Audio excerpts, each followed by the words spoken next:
Halo semuanya, perkenalkan nama saya Berkat Eli.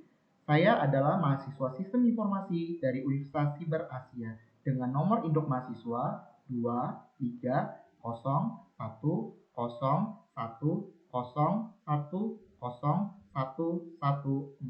Pada kesempatan hari ini saya akan membahas 3 pertanyaan. Yang pertama, apa itu komputer? Ya, komputer adalah alat yang digunakan untuk melakukan suatu tugas. Biasanya pada komputer sudah tertanam artificial intelligence atau kecerdasan buatan yang mana dari kecerdasan buatan itu kita bisa melakukan beberapa instruksi sehingga alat tadi bisa digunakan untuk melakukan tugas-tugas tertentu sesuai dengan instruksinya. Nah, contohnya apa? Ada komputer, ada handphone, ada kalkulator, dan ada berbagai perangkat elektronik lainnya yang secara tidak langsung ternyata adalah suatu komputer karena mereka menjalankan suatu tugas yang telah diperintahkan oleh bahasa pemrograman.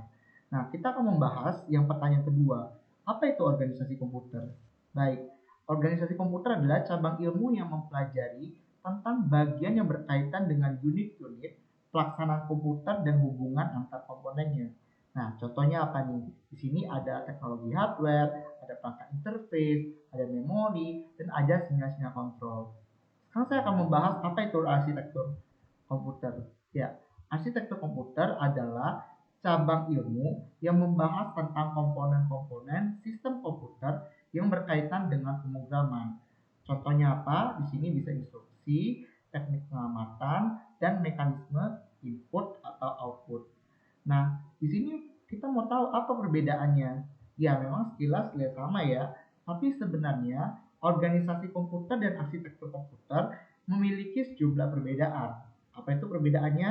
Ya, kalau kita lihat dari definisinya, arsitektur diartikan sebagai konsep perencanaan dan struktur pengoperasian dasar dalam sistem komputer.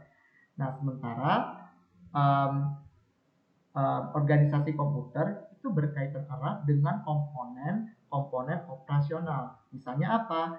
Sebagai contoh, ada perangkat antarmuka, ada memori, ada sistem memori, dan mempunyai sinyal-sinyal kontrol. Ya, sekarang kita akan membahas sejarah dari komputer dari generasi 1 sampai generasi keempat. Ya, dari generasi 1 itu berlangsung dari tahun 1940 sampai 1959. Jadi pada generasi 1 komputer itu bentuknya besar sehingga dia hanya bisa digunakan di tempat tertentu dan hanya bisa melakukan berbagai instruksi-instruksi yang sudah diprogramkan. Nah, untuk yang generasi kedua, komputer sudah mengalami namanya pengenalan ya terhadap suatu bahasa ya, yaitu bahasa mesin yang mungkin susah dimengerti oleh manusia sekarang. Berbeda dengan bahasa yang kita kenal sekarang, bahasa pemrograman seperti C++, Python, JavaScript, bahasa Swift.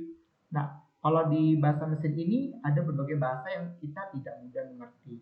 Jadi pada generasi kedua mereka mulai mengembangkan bahasa mesin untuk melakukan instruksi-instruksi tugas-tugas tertentu. Bagaimana dengan generasi ketiga? Ya, generasi ketiga sudah lebih canggih lagi ya, di mana sudah ada namanya sistem operasi. Sistem operasi itu apa sih?